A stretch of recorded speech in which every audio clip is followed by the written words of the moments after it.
This is what the kitchen in my house looked like for a long time. No countertops, no floors, just a bunch of plywood and finished drywall. So we're going to take this to the next step and go ahead and get everything finished with the flooring. Other than cleaning the floor because of the mud I had dropped on it from doing the drywall, we still had to level the floor with leveling compound because it wasn't quite level enough to install tile.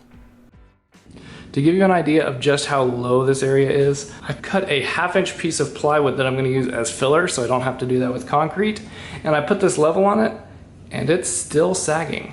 So I'm going to screw this down, but it'll make me use less leveling compound and hopefully it'll just overall stay lighter.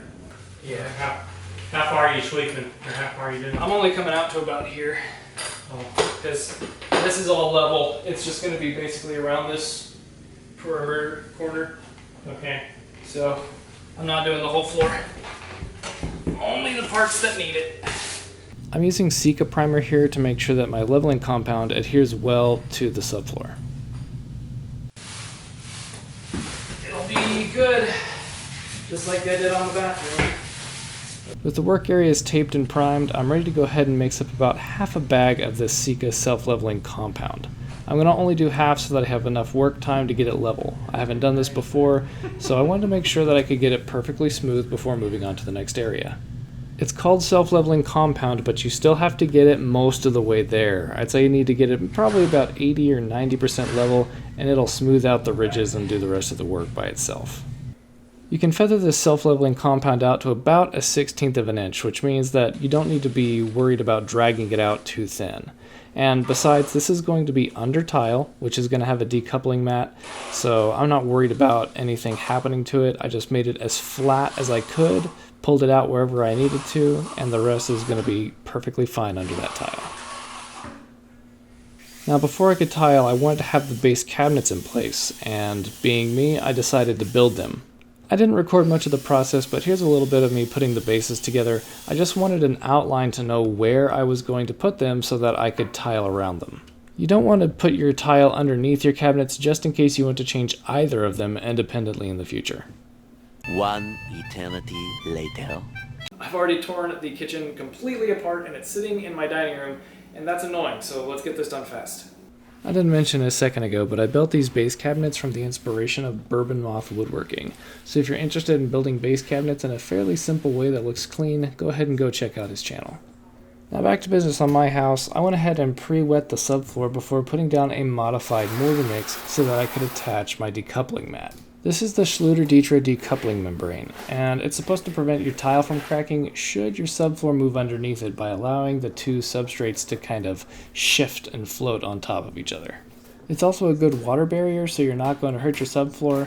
I used it in the bathroom. I wasn't so worried about that portion of it for the kitchen, but I had the roll left over, so I'm going to use every bit of it because that stuff was not very cheap. I will say though, putting down the Dietrich is really a simple process. Just using a modified mortar mix and a 1/4-inch notch trowel, I just combed everything in the right direction and laid out my rolls as I needed to. I figured this is a good insurance policy against ruining a floor since I'm going to be putting down a nicer tile. And this right here is why I wanted to go ahead and get my base cabinets in place before doing the flooring. It would have been terrible trying to measure out the tiles on the floor to be exactly where they needed instead of having the physical things put in place first.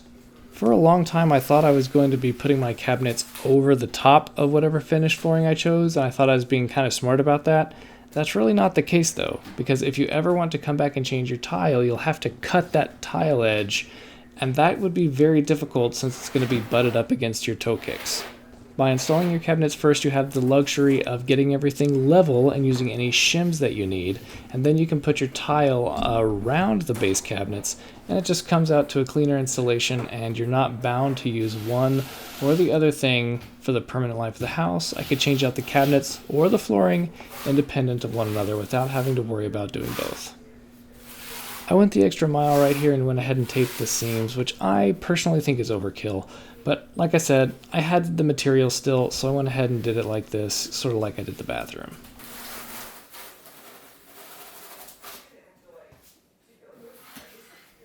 In order to get a clean installation along the edges of my wall, I need to cut 2 inches off the starting tile. Otherwise, I'll be ended up cutting little 3-inch strips to put along the sides of my wall. One of the most useful tools you can have for doing tile is one of these 3-axis laser levels. It allows you to line up the front or back edge of your tiles, set a mark on the wall so that if it gets bumped it can be repeatable, and then you can line up everything perfectly. Now this is where things got a little bit weird. I knew I wanted to end up my seam to my wood flooring with a full tile, but I didn't trust myself to know how to do this well enough to start at the back of the room and get the desired result. I wanted to see if I could end up exactly how I had calculated the flooring to go, and no surprise, it kind of didn't. I ended up using nominal dimensions to calculate how my tiles were going to lay, and the tiles are not actually the size of the format that they're said to be, so in this case 24 by 12. They're really about 3/8 of an inch less, and I was using 1/8 inch spacers.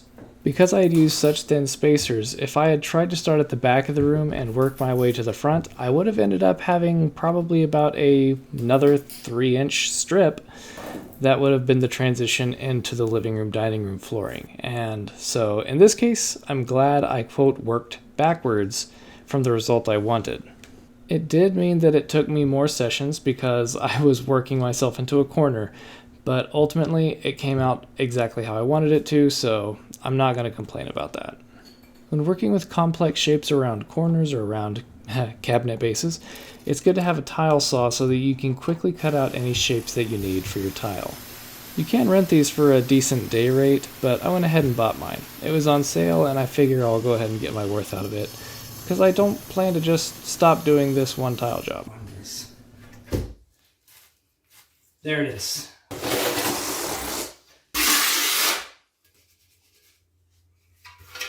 Ooh. Oh, shit.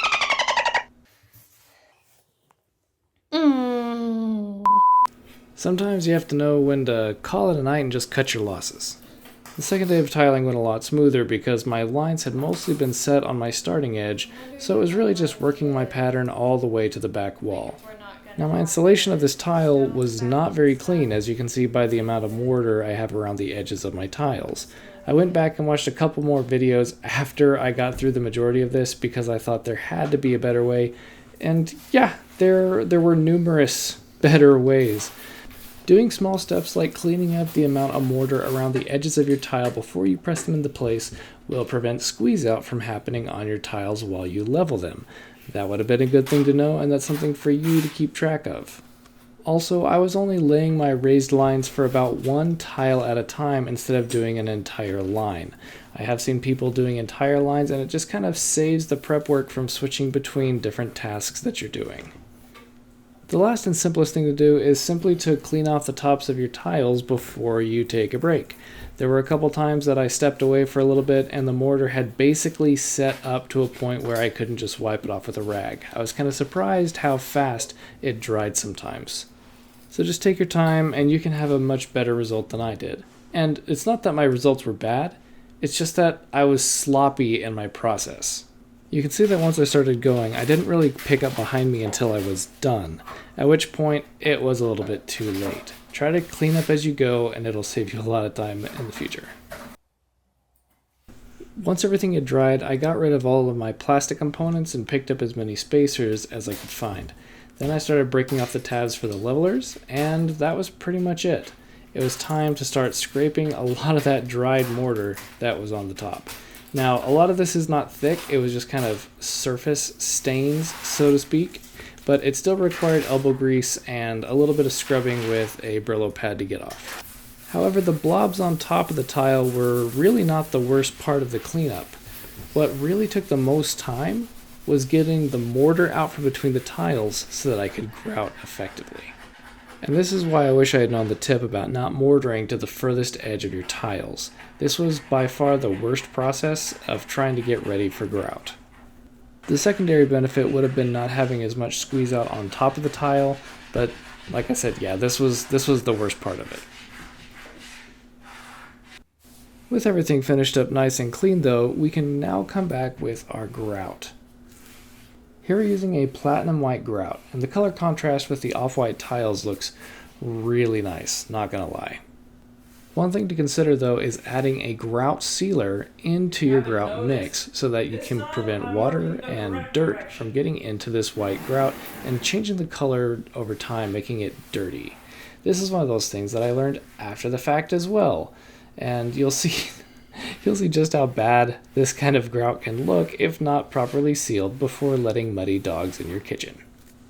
Of the entire tiling process, grouting is the most fun. You're just trying to smush this nicely colored paste down into the cracks between your tiles, and it's kind of nice. It's fun, it's fast, and it kind of lets you see just how nice your tile is going to look when it's done.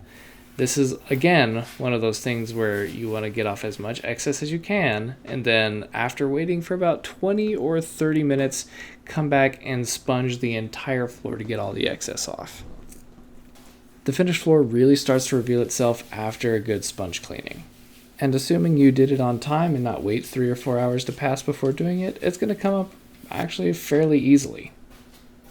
Now all you really have to do is give the floor another 24 hours to dry before you start walking on it, and you're good to go. It's going to be nice and it's going to last a long time. I'm aware that I made a ton of mistakes while doing this tile, but I learned a lot from the process, and now, if I do it again, I'll be a little bit more efficient than the first time. Personally, I think doing projects like this are really enjoyable and fun. The thing that I don't like about it, though, is that this is my house, and for the past few days, using this space just wasn't realistic. There's not much worse than your house being a construction zone and not being able to use the rooms you're used to and creating messes in other parts of the house to compensate. With everything moved back into the kitchen, here is a look at the final result. My final note about this project is to remind you to seal your grout. It's totally okay to use white as long as you seal it either with a mix while you're mixing the grout or freshly after it's down. Otherwise, all it takes is one day of rain and muddy dogs to do this.